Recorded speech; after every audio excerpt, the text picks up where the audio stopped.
আসসালামু আলাইকুম সবাইকে। আশা করি সবাই ভালো আছেন। একটা কিছু ঘটতে হয়। মনের মধ্যে এমন একটা কিছু ঘটে যেতে হয় যেটা দলগতভাবে আমাদেরকে ইউনাইট করে।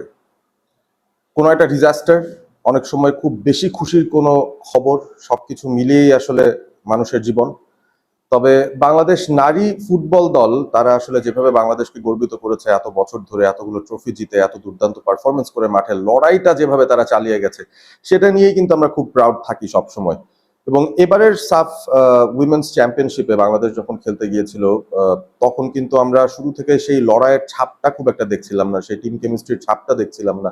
একজন আরেকজনের জন্য যেভাবে আসলে আহ, জীবন দিয়ে দেয় মাঠের মধ্যে, সেই বিষয়গুলো কিন্তু আমরা একটু মিসিং পাচ্ছিলাম। এবং ট্যাকটিক্যালি অনেক জায়গা থেকে ডেফিনেটলি বাংলাদেশের এই নারী দলটার কিছু ডেফিসিয়েন্সি এসছে, কারণ দলে কিছু পরিবর্তন এসছে, স্ট্র্যাটেজিতে কিছু পরিবর্তন এসছে পিটার বাটলারের। তবে দিন শেষে ওই যে ফাইটটা, সেটার জন্য তো আসলে স্ট্র্যাটেজি ট্যাকটিক্স সেটা পরের কথা। যতটুকু যে রোল যাকে দেয়া হয় সেই অনুযায়ী সবার যে ফুল এনার্জির জায়গাটা, সেটা কিন্তু মিসিং দেখছিলাম আমরা এই টুর্নামেন্টে এখনো পর্যন্ত। এবং সেই অবস্থাতেই বাংলাদেশ গতকাল নেপালের সঙ্গে সাফের সেমিফাইনালটা খেলতে গিয়েছিল, এবং আমাদের অনেকের মনেই শঙ্কা ছিল যে বাংলাদেশ ম্যাচটা জিততে পারবে কিনা। কিন্তু বাংলাদেশের মেয়েরা একটা ঘটনা ঘটিয়েছে গতকাল। আমরা যদি চিন্তা করে দেখি ওভারঅল ম্যাচের কনটেক্সটটা, সেখানেও ঢুকবো একটু ডিটেলসে।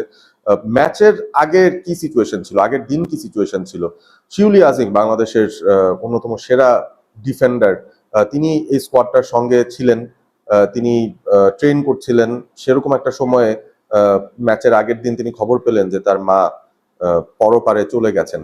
তো সেই খবরটা পাওয়ার পর তিনি যেভাবে ভেঙে পড়েছেন, এবং Peter Butler, he is a human after all, তিনিও কিন্তু পুরো দলকে ম্যাচের আগের দিন, সেমিফাইনালের আগের দিন কিন্তু ওই ট্রেনিং করা থেকে বিরত রাখলেন, সবাই যেন শিউলি আজিমকে সঙ্গ দিতে পারে। কারণ সেই সময়টাতে তিনি আসলে দেশেও যে ফিরে আসবেন, এসে আবার ফেরত যাবেন, সে ব্যাপারটা কিন্তু তিনি করতে পারেননি। সে স্যাক্রিফাইসড দ্যাট বিগ ডিল বাংলাদেশের জন্য। তার স্যাক্রিফাইসটা আমরা দেখলাম যে তিনি আসলে ফেরত যাননি, তিনি দলের সঙ্গে রয়ে গিয়েছিলেন।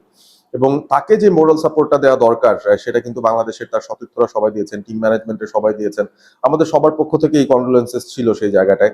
এবং সেরকম একটা পরিস্থিতিতে অনেকটা 2007-এ আপনি যদি ক্রিকেট ওয়ার্ল্ড কাপের কথা চিন্তা করেন, মানজারুল রানা, বাংলাদেশি ক্রিকেটার, তার কিন্তু আসলে ওয়ার্ল্ড কাপে, হয়তো 2007 ওয়ার্ল্ড কাপে যাওয়ার কথা ছিল বাংলাদেশ মেন্স টিমের সঙ্গে। তবে তিনি আসলে তার কয়েকদিন আগেই একটা মর্মান্তিক দুর্ঘটনায় মারা যান। এবং সেই শোকটাকেই আসলে সঙ্গী করে বাংলাদেশ দল যখন গিয়েছিল সেই 2007 ওয়ার্ল্ড কাপ খেলতে, তারা কিন্তু ইন্ডিয়াকে হারিয়ে তারপর সুপার 6 পর্বেও চলে গিয়েছিল।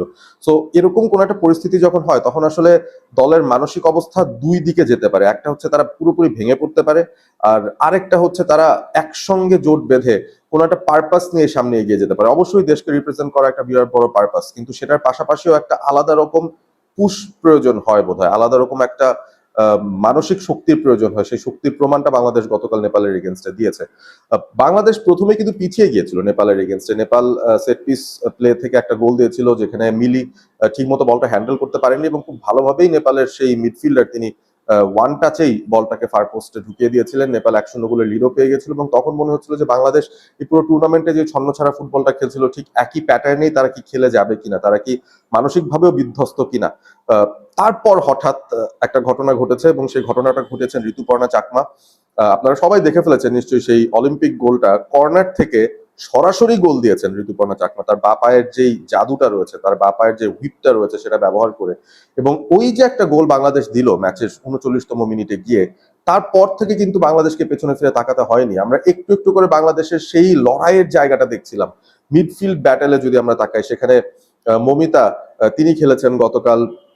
অবভিয়াসলি মারিয়া মান্দা বাংলাদেশের ক্যাপ্টেন, তিনি খেলেছেন।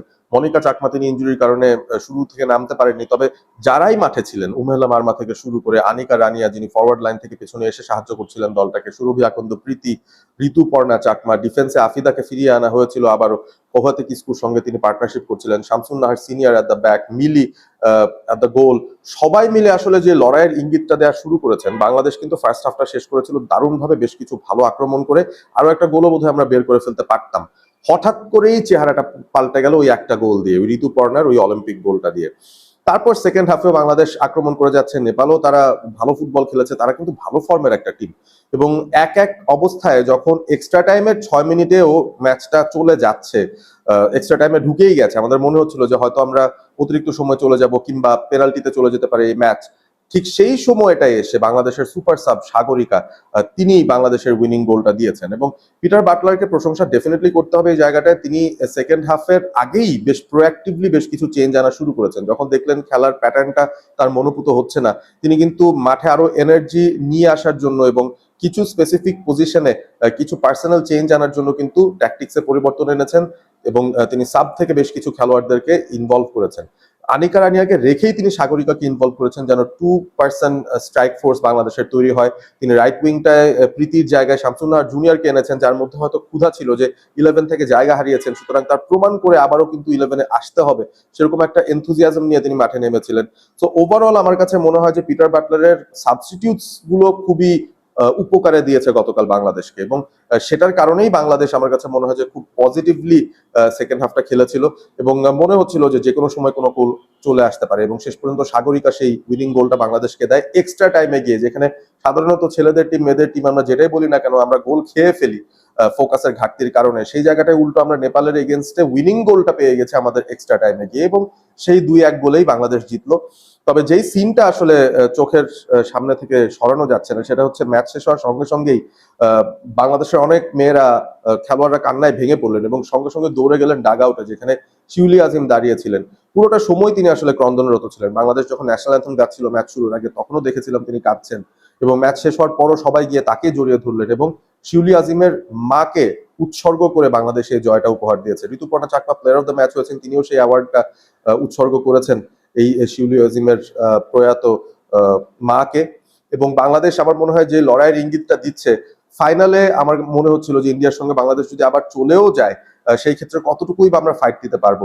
ইন্ডিয়া কিন্তু দ্বিতীয় সেমিফাইনালটা জিতেছে এবং তারাও ফাইনালে চলে গেছে, তবে তাদের পারফরমেন্সও কিন্তু আহামরি বলার মতো তেমন কিছু ছিল না। ভুটানের এগেনস্টে তারা যে ফুটবলটা খেলেছে নট ভেরি এনকারেজিং আমি বলবো, এবং সেই জায়গা থেকে আমার কাছে মনে হয় যে বাংলাদেশের ভালো চান্স আছে, কারণ ইন্ডিয়া মাত্র কোনো মতে 1-0 গোলে ভুটানকে হারিয়ে তারা ফাইনালে এসছে। এবং বাংলাদেশ আসলে যে মানসিক শক্তিটা নিয়ে ফাইনালে যাবে এইটাকেই আমার মনে হচ্ছে সবচেয়ে বড় পুঁজি বাংলাদেশের এই দলটার।